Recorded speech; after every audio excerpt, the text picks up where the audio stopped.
Praise the Lord. Thank you Jesus, thank you Lord. परमेश्वर का धन्यवाद करते हैं जिस परमेश्वर ने हमें एक बार फिर से सौभाग्य दिया कि हम परमेश्वर के पवित्र वचनों को सीखें। मेरे प्रियो, हम लगातार परमेश्वर के वचनों को सीख रहे हैं। बहुत सारे लोग हैं जिनको वचन अच्छा नहीं लगता होगा, फिर भी हम खाइए। कई चीजें हैं जो हमारे शरीर या हमारे मुंह को टेस्ट नहीं लगती, अच्छी नहीं लगती, लेकिन वो सारे शरीर के लिए अच्छी होती है। अब मीठा मीठा मत खाओ। कितने लोग मीठा मीठा खाते रहे शुरू में। मीठा मीठा मत खाओ, कड़वा वचन भी खाओ। आज का जो हमारा विषय है, ये विषय है, बहुत बार विश्वासी भाई बहन अपने पापों के लिए, अपनी गलतियों को लेकर बैठे रहते हैं। एक बच्चा, छोटा बच्चा जब गिरता है तो हमें मालूम होगा वे बार बार उठता है, ये तो हमें मालूम है। लेकिन कितने ऐसे विश्वासी भाई बहन हैं जो मसीह जीवन में चलते चलते गिर तो जाते हैं लेकिन उठना नहीं चाहते। अगर आप उठना नहीं चाहते तो कोई आपको उठा नहीं सकता। अगर आप उठना चाहते हैं तो पवित्र आत्मा हमेशा आपके लिए तैयार रहता है कि आप उठकर लड़े और मसीह जीवन में आगे बढ़े। आज मैं आपको बताना चाहता हूं, हमारी गलतियों के लिए, हमारे पापों के लिए हम जब गिर जाते हैं, इधर से पाप, देखने से पाप, सुनने से पाप, छूने से पाप, बोलने से पाप। ध्यान से सुनना, जब आप चारों ओर से पापों से घिरे हैं तो आज परमेश्वर के वचनों को सीख ले, सुन ले, आप आज ही आजाद हो जाएंगे। बहुत बार हम बच्चे की तरह रोते रहते हैं, गिर गया। कुछ बच्चे होते हैं जो गिरते हैं अपने आप उठकर खड़े हो जाते हैं, फिर गिरते हैं, फिर उठकर खड़े हो जाते हैं। और कुछ बच्चे ऐसे होते हैं जो गिरते हैं फिर रोते रहते हैं, कोई मुझे उठाए, कोई मुझे उठाए। ऐसे बच्चे कमजोर बच्चे होते हैं। ध्यान से सुनना, जिन बच्चों को किसी सहारे की जरूरत है, उनको लगता है कोई मुझे उठाए, तो आप समझ लेना ये कमजोर बच्चा है। इसी प्रकार से अगर आप विश्वासी भाई बहन हैं, मसीह जीवन में चलते चलते गिर गए, आप चाहते कोई मुझे उठाए, आप कमजोर विश्वासी हैं। ध्यान से सुन लीजिए, आपको उठाने के लिए खड़ा है पवित्र आत्मा। आप खुद उठिए और वे आपको स्थिर करेगा। ध्यान से सुनना, इसके लिए हमारे पास एक बहुत बड़ी शक्ति है, ताकत है। जब चारों ओर से शैतान अपने लाउड स्पीकर लगाकर तू पापी है, तू पापी है, तूने गलत बोला, तूने गलत देखा, तूने गलत सुना, तूने गलत छुआ था, तूने ये किया, लाउड स्पीकर लगाकर जब शैतान चारों ओर कान में फूंक फूंक फूंक कर बताता है, तब हमारे पास एक ऐसा शस्त्र है, एक ऐसी ताकत है जो शैतान के सारे दोषों को एक सेकंड में खत्म कर सकती है। उसके लिए हम परमेश्वर का वचन पढ़ना चाहते हैं। पहला यूहन्ना उसका 1 अध्याय 7 से 9 वचन तक पढ़े। पहला यूहन्ना 1 का 7 से 9। पहले यूहन्ना की पत्री 1 अध्याय 7 को 9 वचन तक पढ़िए, हिंदी में ही पढ़े। यदि जैसा वह ज्योति में है वैसा ही हम भी ज्योति में चले। पर यदि जैसा वे ज्योति में है, पर यदि वे जैसा ज्योति में है, हाँ, वैसा ही हम भी ज्योति में चले, वैसा ही हम भी ज्योति में चले, तो एक दूसरे से सहभागिता रखते हैं। तो एक दूसरे से सहभागिता रखते हैं। यानी परमेश्वर ज्योति है, हम भी अगर ज्योति में चले तो हमारी परमेश्वर से क्या है, सहभागिता संगति है जी, और उसके पुत्र यीशु का लहू, और उसके पुत्र यीशु मसीह का लहू हमें सब पापों से शुद्ध करता है। हमें सब पापों से शुद्ध करता है। मेरे प्रियो, हम बार बार खाना खाते हैं, बर्तन गंदे होते हैं, उसके लिए साबुन है। आप उसको साफ करके बार बार क्या कर सकते हैं? इस्तेमाल कर सकते हैं। कपड़ा, कितना भी नए से नए कपड़ा डालो, गंदा हो जाता है, उसके लिए साबुन है। धोकर आप क्या कर सकते हो? फिर से डाल सकते हो। तो क्या हमारे पापों को साफ करने के लिए कोई चीज नहीं है? विश्वासी जन ध्यान से सुने, परमेश्वर के पुत्र यीशु मसीह का लहू हमें सब पापों से शुद्ध करता है। ध्यान से सुन ले, नहीं तो फिर आपने कितनी बार पाप का मजा उठाया, आप मरे क्यों नहीं? अगर आप शुद्ध नहीं होते, आप आराधना कैसे कर रहे हो? आप परमेश्वर के सिंहासन के सामने कैसे आ रहे हो? ध्यान से सुन लेना मेरे भाई, आपके ऊपर एक कवच है जिसको शैतान भेद नहीं सकता, वह यीशु मसीह का लहू।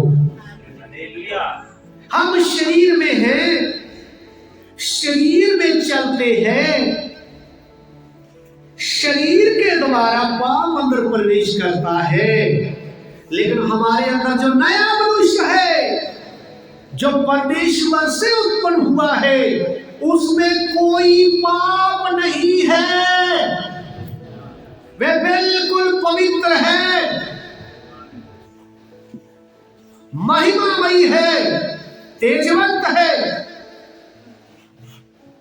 शरीर में चलते हैं, इसीलिए शरीर के साथ ही हम प्रभु से माफी मांगते हैं, दया की विनती करते हैं। हाँ प्रभु, मैंने चोरी की, मैंने नशा किया, मैंने व्यभिचार किया, मैंने झूठ बोला, मैंने लालच किया, मैंने बलवा किया।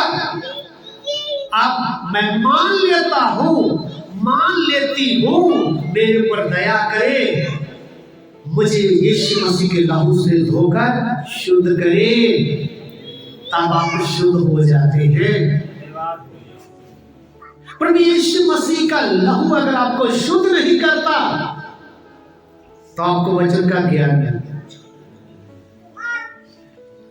बार बार शुद्ध करता है, वचन से शुद्ध करता है, यीशु मसीह के लहू से शुद्ध हुए हैं, पवित्र आत्मा की आग से हमें शुद्ध किया जाता है। और सबसे बड़ी बात, अगर हम ज्यादा ही बिगड़ जाए, कुछ बर्तन होते हैं जो ज्यादा ही गंदे हो जाते हैं, फिर उनको घिसना पड़ता है जोर जोर से। इसी प्रकार से हम जब सुधरना ही नहीं चाहते, तब परमेश्वर हमारे लिए एक भट्ठी तैयार करता है, दुख की भट्ठी, उसमें डालता है, हमें पिघलाता है। जब हम पिघल जाते हैं अय्यूब की तरह, हाँ प्रभु मैं मानता हूं मैं गलत हूं, अब मैं इस रास्ते नहीं चलूंगा, अब मैं छोड़ना चाहता हूं, तब प्रभु निकालता है, आ जाता है। हालेलुया। यीशु मसीह का लहू हमें सब पापों से शुद्ध करता है। विश्वास के साथ प्रार्थना करेंगे, शुद्ध होंगे। ध्यान से सुन लेना जी, आगे बढ़े, 7 से 9 तक पढ़ना। यदि हम कहें कि हम में कुछ भी पाप नहीं, ध्यान से सुने, पाप कब क्षमा नहीं होता, कब माफी नहीं मिलती, कब धुलते नहीं। जब आप कहते हैं यदि हम कहें मैंने तो कोई पाप ही नहीं किया, आप जब कहते हैं मैंने कोई पाप नहीं किया, तब आपको यीशु मसीह का लहू शुद्ध नहीं करता है, क्योंकि आप तो मानने के लिए तैयार ही नहीं। तो जब किसी व्यक्ति को पूछा जाता भाई आपने चोरी की है, ना अभी मैंने तो कोई चोरी नहीं, भाई मोबाइल चुराया नहीं मैंने, तब उनको पुलिस में देते हैं। जब थाने में ले जाते हैं तब उनको जूते से मारते हैं, जूता मतलब उनके पास होता है, तब वो जोर जोर से चलाता, हाँ मैंने चोरी की है, मैंने मोबाइल चुराया। ध्यान से सुनना, अगर आप मानेंगे नहीं तब आपको दुख की भट्टी में डाला जाता है, तब आप है ऐसी आवाजें आती कि नहीं? चोर को मार पड़ती आवाजें कैसी आती है? आपकी कैसी आवाजें आती? तेज बुखार हो गया, है। परमेश्वर भी आपको डालता है दुख की भट्टी में। तो ध्यान से सुने, अगर हम कहें कि हम कोई पाप नहीं किया जी, तो अपने आप को धोखा देते हैं, तो तुम अपने आप को धोखा देते हो जी, और हम में सत्य नहीं, और सच्चाई हम में नहीं है जी। और यदि हम अपने पापों को मान लें, यदि हम अपने पापों को मान ले जी, तो वह हमारे पापों को क्षमा करने, तो वह हमारे पापों को क्षमा करने और हमें सब अधर्म से शुद्ध करने में, और हमें सब अधर्म से शुद्ध करने में विश्वास योग्य और धर्मी है। विश्वास योग्य और धर्मी है, वो वफादार है। इसलिए हम गा रहे थे,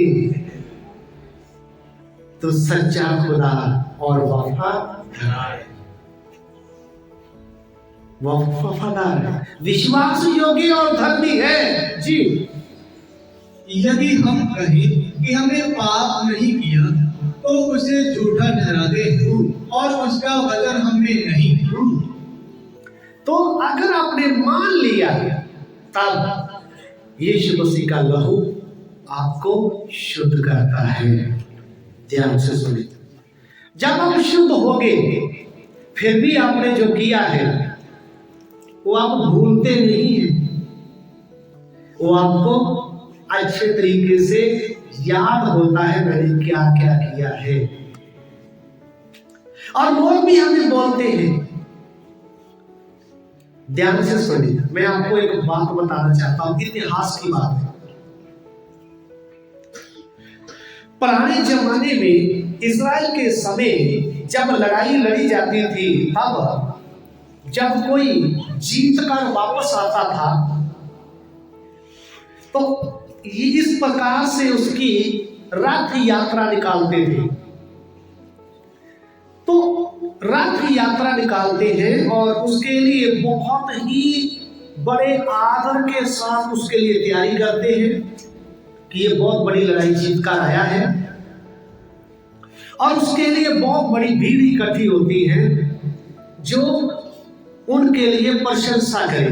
ध्यान से सुनना, अब ये जो जीत कर आया है, इसकी उपलब्धियों को दिखाया जाता है। जिस राजे को ये बांध कर लेकर आया, राजा भी बांधा होगा, राजकुमार भी जो उसके घराने के, वो भी बांध कर लेकर आया। उसके साथ उस फौज का जो जनरल होता है, सेनापति, उसको भी लेकर आया। वो भी लोगों को दिखाना कि देखो मैं लड़ा, जीता और इनको बांध कर लेकर आया।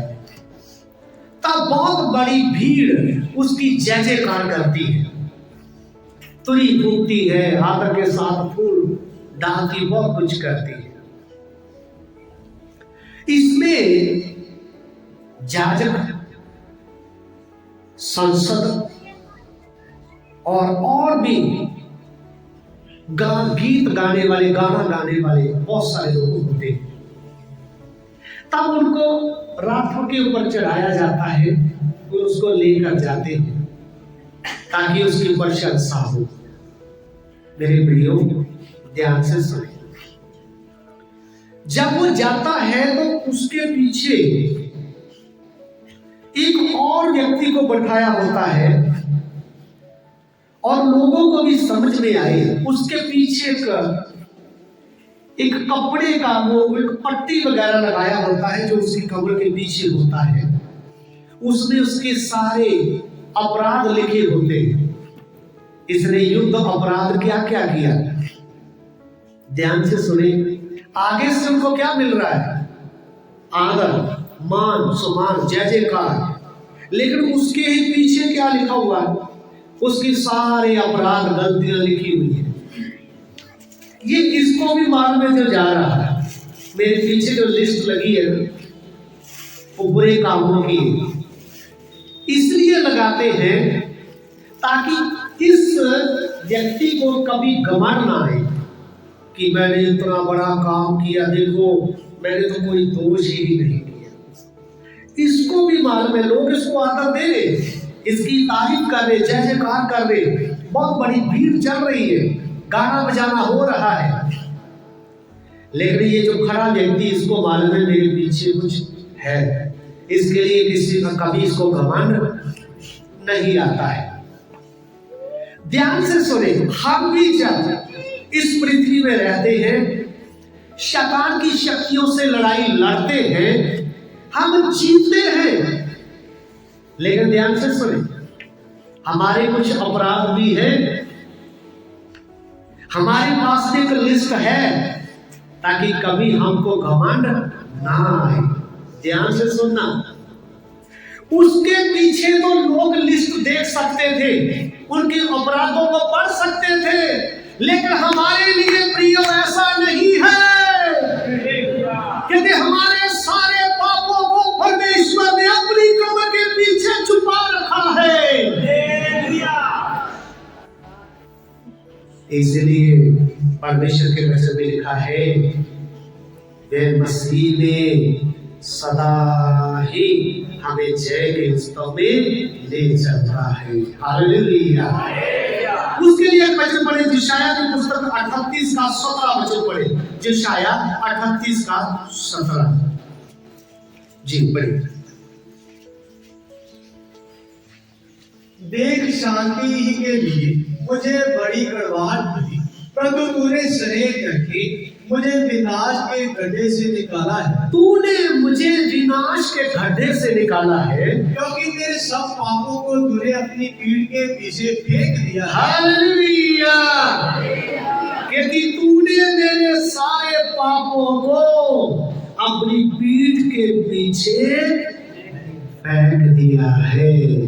आप परमेश्वर से कोई पूछेगा कहाँ है मेरे पाप, किसी को मालूम नहीं है, सिर्फ किसको, परमेश्वर को और मुझे, ताकि मुझे मसीह जीवन में कभी घमंड ना आए, मैंने इतना कुछ किया, मैंने ये किया, ताकि हम अपनी कमजोरियों को सोचते रहे, हाँ प्रभु मैं कमजोर हूँ, ये जो कुछ मैंने किया मैंने नहीं, आपने किया है। अपने सिरों को झुकाएं, आंखों को बंद करें, हम प्रार्थना में जा रहे हैं। इन वचनों के द्वारा प्रभु आप सबको आशीष और बरकत दे।